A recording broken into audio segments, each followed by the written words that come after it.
ဒီနေ့ချက်မာလေးကတော့ထမင်းမြိန်စေတဲ့ငါးကောင်းညှစ်ချမောင်းချင်ဟင်းလေးပဲဖြစ်ပါတယ်ရှင်ဗီဒီယိုလေးမှာဆက်စုံရမယ်နော်ကြက်သွန်ပြူကြက်သွန်နီးချင်းနဲ့ငရုတ်သီးအပူမှုတ်လေးကိုရောထောင်းထားလိုက်မယ်နော်နနမင်းအမြင့်လေးကိုထုပြီးထည့်ပါမယ်ပဇွန်ငပိလေးကိုလည်းစီတက်ဖို့ပြင်ဆင်ထားမယ်နော်နနံပင်နဲ့ရှမ်းနံလေးလည်းပြင်ဆင်ထားပါမယ်ရှင်ငကြင်းကောင်းလေးရဲ့ငါးပိုက်သားရဲ့အလေယူလေးရဲ့ကိုစားစနွင်းချိုမှုန့်နေထားလိုက်မယ်နော်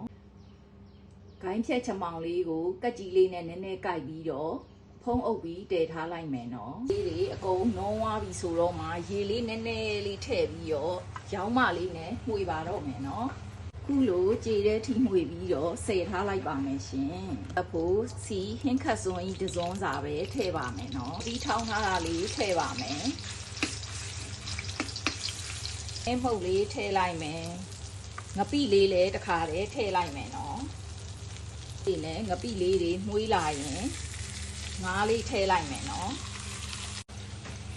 တက်ဝါမှာဆိုလို့ရေလေးထမင်းစားစုံတစ်စုံစာလောက်ထည့်ပြီးတည်ထားလိုက်မယ်နော်ငါးလေးတွေအယောင်ပြောင်းတဲ့အထိစီတက်ထားပါမယ်ရှင်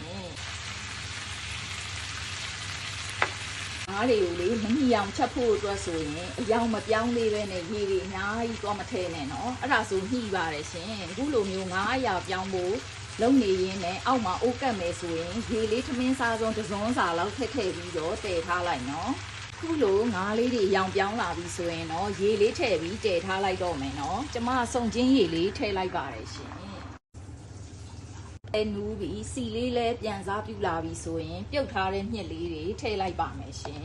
ချမောင်ရက်မှွေထားတာတစည်းစာလောက်ပဲထည့်လိုက်တယ်နော်ခိုင်းချမောင်ကအချင်တက်စူးလို့ပါရှင်ဒီလိုချင်းတလောက်ရေလေးထည့်လိုက်မယ်နော်အမေအမြစ်လေးထည့်လိုက်မယ်နော်ပုံငံလေးမီးမယ်နော်အချိုမှုတ်လေးဒီဇွန်းလေးနဲ့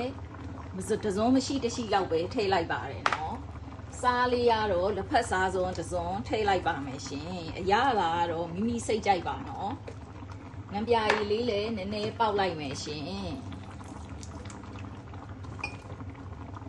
ငပြာရည်ထည့်ရင်လည်းလေအိုးပွက်စုမှထည့်နော်အဲ့ဒါဆိုငပြာရည်နဲ့မနှမ်းပါဘူးရှင်ဒီအနေတော်ဖြစ်ပြီဆိုရင်ငရုတ်သီးစိမ့်လေးအုပ်လိုက်မယ်နော်အနံလေးလည်းအုပ်လိုက်ပါမယ်ရှင်နံပင်လေးလည်းထည့်လိုက်ပါတယ်ခုဆိုရင်တော့ကျမရဲ့ငါးကောင်းပြစ်ချမောင်းချင်ဟင်းလေးရပါပြီရှင်သုံးဆောင်ရပါအောင်ရှင်အားလုံးမင်္ဂလာရှိသောနေ့လေးဖြစ်ကြပါစေရှင်ဒီစားတောင်းလေးထောင်းစားလို့တင်ပေးလိုက်ပါတယ်နော်ဗီဒီယိုလေးမှာဆက်စုံရမယ်ရှင်ဒီစားတောင်းလေးထောင်းဖို့အတွက်ကြက်သွန်ပြူလေးတွေကိုအရင်ထည့်ထောင်းလိုက်မယ်နော်ကြောက်လေးထည့်ထောင်းပါမယ်ရုပ်သီးကြက်မှုတ်လေးကိုစားနိုင်ကြလောက်ထည့်ပါမယ်ရှင်ဒီကျမရဲ့ငရုတ်သီးမှုတ်ကအရန်မဆက်ဘူးเนาะကျမအပူမှုတ်လေးကိုဝယ်ထားတာမို့လို့ပါရှင်အချိုမှုတ်လေးနည်းနည်းထည့်လိုက်မယ်เนาะစားလေးနည်းနည်းထည့်ပါမယ်ရှင်စီးနေအောင်ထောင်းလိုက်မယ်เนาะကြိုင်နေထားဖြစ်ပြီဆိုပကံလေးဆယ်ထည့်ထားလိုက်မယ်เนาะအဲစီလေးစမ်းလိုက်မယ်เนาะ